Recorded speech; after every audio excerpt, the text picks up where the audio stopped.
Greetings everyone, I'm Pavithira Rajendran and together with my learned friends, Mr. Noor AMZARI bin AZEMI and Ms. ERYANY BINTI Abu Talib will be presenting on the core elements leading to corruption among Malaysians.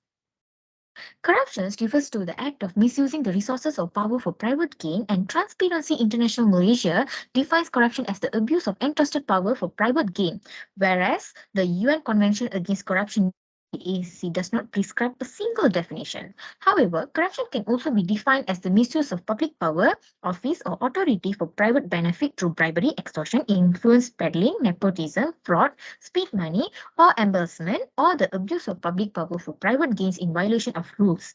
It is also seen as illegal actions undertaken by government officials to enrich themselves.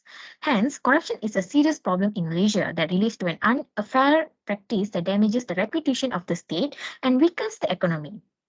Malaysia's government has established the Malaysian Anti-Corruption Commission (MACC) in order to investigate and prosecute corruption cases in the public and private sectors. Despite that, corruption cases are still prevalent and most of them involve public officials, as these individuals generally have greater authority in the public sector.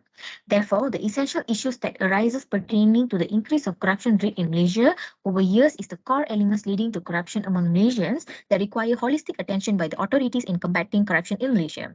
Thus, this discussion will empirically focus on the objectives of studying the core elements leading to corruption among Malaysians, namely the poor minimal level of wages among Malaysia's employees, leaders' past corruption records, transparency of Malaysian laws and regulations on corruption, political interference in investigations and prosecutions of corruption cases, and lack of ethical standard when involving huge money transactions. And this is in order to identify effective and constructive solutions in curbing the said core elements leading to corruption among Malaysians.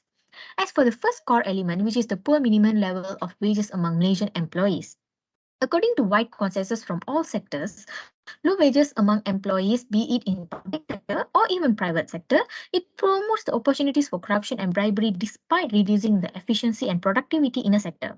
Moreover, underpaid employees face a predicament to solve their financial problems by opting for part-time work or other form of incomes, as the cost of living are rising up in the sky, making their lives to be only based upon jobs throughout a day, not giving importance to other parts of their lives despite increasing the rate of poverty in developing countries like Malaysia.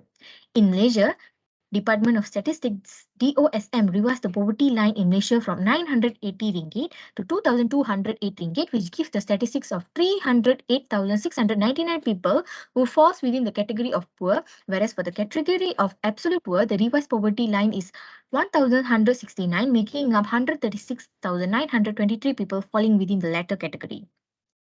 Poor level of minimum wages among Malaysian employees plays an essential role in contributing to the rate of corruption in Malaysia, as the poor minimum wages makes the life of the Malaysian employees even more miserable, with the exceeding cost of living that pushing them into survival hardship, and the situation becomes even worse when it involves employees having big families, being them as the sole breadwinner of their families. This is the situation and reality which forces Malaysian employees from all sectors to utilize the easy and immediate track of corruption to earn more in a short period of time, which starkly juxtaposed with the rate of corruption in Malaysia that spikes in a serious rate until today, making it one of the top concerns in Malaysia. Hence, unless and until this minimal level of wages among Malaysian employees is revised to meet the cost of living in Malaysia on an individual and family basis, it will be one of the core elements that would contribute to the serious rise in the rate of corruption in Malaysia. With that, as for the next core element, I pass to my friend. Thank you. All right, thank you, Ms. Bavi. So I will start the next part, which is leaders' past corruption record. So Malaysians suffer one of the most controversial cases involving our former Prime Minister Najib Razak. He was sentenced to 12 years in prison for his involvement in the 1MDB corruption scandal. Najib Razak won an election using an UMNO ticket and was in in office from 2009 until a shocking loss in general election of 2018. Najib was jailed on August 23rd after he lost the final appeal, which is one of the several ongoing cases linked to the massive looting of the 1MDB State Investment Fund. The verdict regarding the illegal receipt of around 10 million from SRC International, a unit of 1MDB. has been celebrated as a major step toward accountability after one of the largest corruption scandals in Malaysia's history. Adding to the situation's complexity is the fact that four other 1MDB's linked cases against Najib Razak remain ongoing, while his wife Rosmah Mansor also faces a number of corruption case charges, including some related to 1MDB. And Rosmah was sentenced to 10 years in prison for soliciting and receiving bribes in connection with government contract to equip school in Borneo with solar panel. So some other corruption scandal in Malaysia includes the Port Klang Authority concerning the Free Zone Project, the Islamic Program Fund Board, which is Tamu Haji, the Sabah Water Department, the Federal Land Development Authority, FELDA, the state government of Penang regarding the construction of the Penang Undersea Tunnel.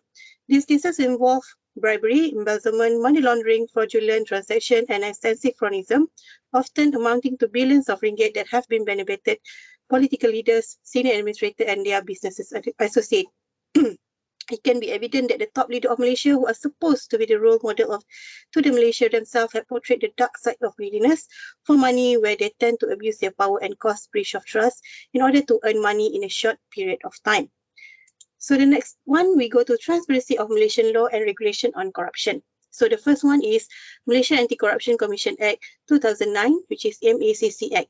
It is a primary legislation governing bribery and corruption in Malaysia. It regulates both the public and private sector and has effect within and outside Malaysia, and promote the integrity and accountability of public and private sector administration through education on corruption and enforcement by an independent and accountability anti-corruption body. However, although the MACC Act is being effective in laying down provision against the corruption with recent development against corruption in corporate sector, the Act is still transparent in combating corruption through recent invention of technologies, mainly involving the internet, leading to unrestricted corruption activity through technology over the horizon. So the next one, we have Election Offences Act 1954, which covered offences relating to bribery in context of influencing the outcome of election. However, this legislation was enacted back in the years of 1954, which was in the past 68 years ago without any recent revision on corruption in election. Moreover, this legislation also has its transparent nature when it never provides any provision pertaining to the declaration of corporate entity, funding political parties before and during election, where corruption is highly foreseeable between this entity. Thus, this act has material transparency that lead to corruption among Malaysia, especially during the election period. So the next one, we go to section 161 to 165 of the Penal Code, specifically provides for offences of bribery in relation to public servant, of which are in similar nature with offences referred to the earlier in the MACC Act. However, this provision of the Penal Code are also transparent nature because it's only govern public servant and not individual from private sector, leading to the rise in corruption in private sector due to the transparency of the law. Moreover, the Penal Code provision on corruption are also similarly back in the timeline over digitalization, which requires serious attention for amendment. So the next one, we have Custom Act 1967, which contain provision governing bribery offences by any officer of custom or other person duly employed for the prevention of smuggling. This act also stands way behind the timeline in combating corruption among Malaysians who are specifically in custom, and this act also governs bribery offences against smuggling, causing the act to be transparent and not effective. This act had never been amended until recent years and never governed corruption on other various illegal or even legal activity. The transparency of this act becomes severe when it can be observed that the act does not govern any administrative action on rounding official at various custom departments where the risk of corruption is high, and also there is no provision that confers the right of pre-screening on new recruitment and current staff as a preventive measure against corruption. Next, I will pass to my learned friend. Okay. One of the core elements that lead to corruption among Malaysians is the political interference in investigation and prosecution of corruption cases.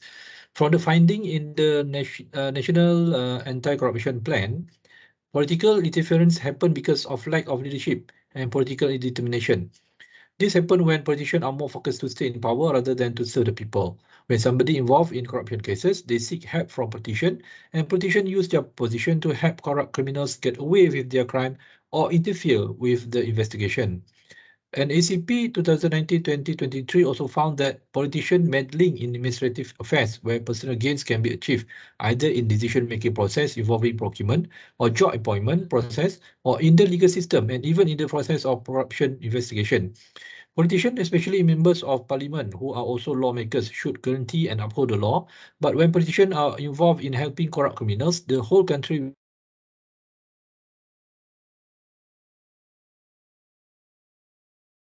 will suffer. Actually increase the symptom of corruption in this country. MACC Chief Commissioner in the New Straits Times report in March 2021 said that often public servants responsible for causing financial losses had been found to have taken orders from higher ups, including ministers and politicians. Public servants should at all times know that they are protected when discharging their rightful duties and be able to exercise their right to ignore politicians who try to interfere in their work, especially when the request is contrary to the Civil Service Code of Conduct and not in accordance with the law. Political interference can also be seen in the case of Ketua Setiausaha Kementerian Dalam Negeri and another versus the Edge Communications Berhad.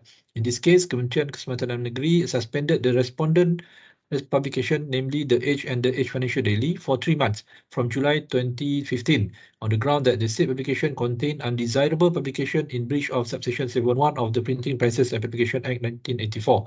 The respondent in this case had published more than 300 articles on 1NDB, and due to political interference, the publication was suspended.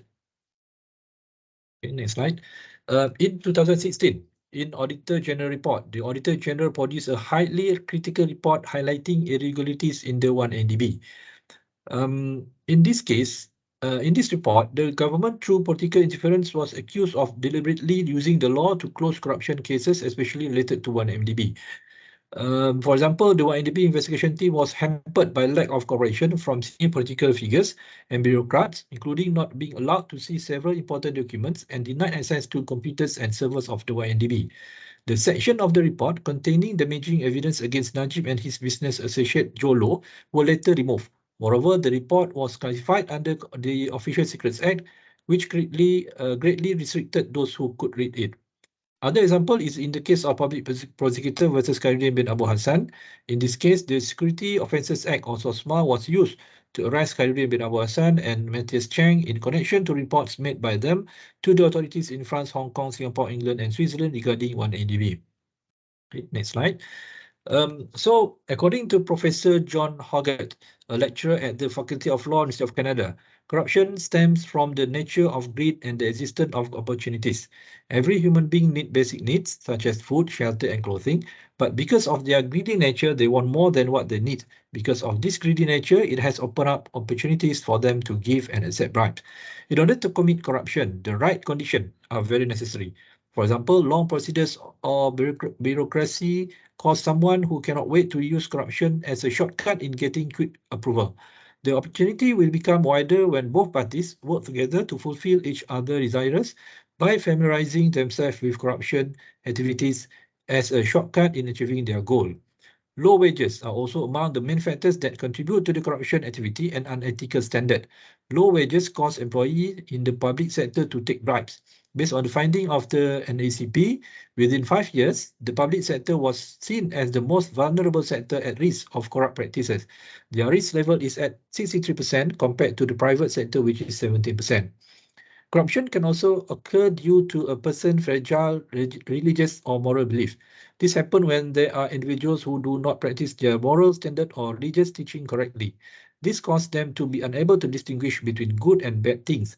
In the case of accepting a bribe, they consider it right because they consider the bribe money as a gift or reward for the work they do.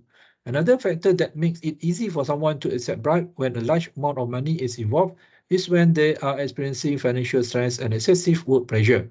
Most of them have problems such as debt, bill arrears, wanting a luxurious lifestyle, getting involved with drugs, alcohol, and so on. Besides, one of the factors that cause corruption is the materialistic attitude. This is caused by the negative attitude of individuals who like to indulge beyond their means. Thus, corruption can happen in any condition, either from internal or external factors. It is not just because someone is poor, then corruption happens. But even if someone is rich enough, corruption or bribery can still happen because of lack of integrity and greedy when a large of money is involved. Thus, corruption is actually more closely related to the attitude aspect. effort to include anti-corruption measures in the education curriculum, whether it is in primary school, secondary, or higher education, are good steps and need to be expedited. So for the conclusion and recommendation, I pass over to my friend, Ms. Pavi. Over to you, Ms. Pavi. Thank you, Mr. AMZARI. In laying the groundwork for combating the rate of corruption in Malaysia, strong support and a clear mandate from the top leadership is a prerequisite to pursue difficult reforms. The main strategy that lacks in the initiative piloted to combat corruption and bribery in Malaysia are the establishment of effective control and monitoring system as well as enforcement of appropriate and proper sanctions in all sectors, namely public and private sectors. Furthermore, Malaysia needs to revise the minimum wage order for Malaysian employees by referring to the level of living cost for every year and also by referring to the percentage rate of rise in the living cost over the years. Moreover, the newly introduced Malaysian Global Infrastructure Anti-Corruption Center (GIACC) also should be given a strong mandate from the country's top leadership to coordinate the implementation of NACP. The GIACC should also be assigned as the secretariat of the Cabinet Committee on Anti-Corruption, which provides it with a high-level top leadership platform to discuss, monitor, and report on the implementation status of the NACP. By implementing these recommendations, the respective authorities would be able to identify effective and efficient alternatives to combat the core elements as discussed that contribute to the rate of corruption in Malaysia. In conclusion, based on the above discussion, it can be seen that corruption is rooted in economic and political conditions where they are purely complex in making remedial efforts difficult. Corruption became a leading concern of Malaysia as they could adversely affect the reputation and dignity of Malaysia internationally. Hence, meticulous and prospective strategies need to be adopted and initiated by the respective agencies in combating the rise of the corruption rate in this country. Thus, through this study, the core elements leading to corruption in Malaysia can be identified comprehensively to enable the respective Malaysian authorities to implement alternatives and holistic strategies in combating the roots of the corruption instead of just cutting the growing branches which yields no fruits for a safer globalization and corruption-free country for the next generation. Thank you, and we hope your good self have been benefited through this discussion. Thank you very much.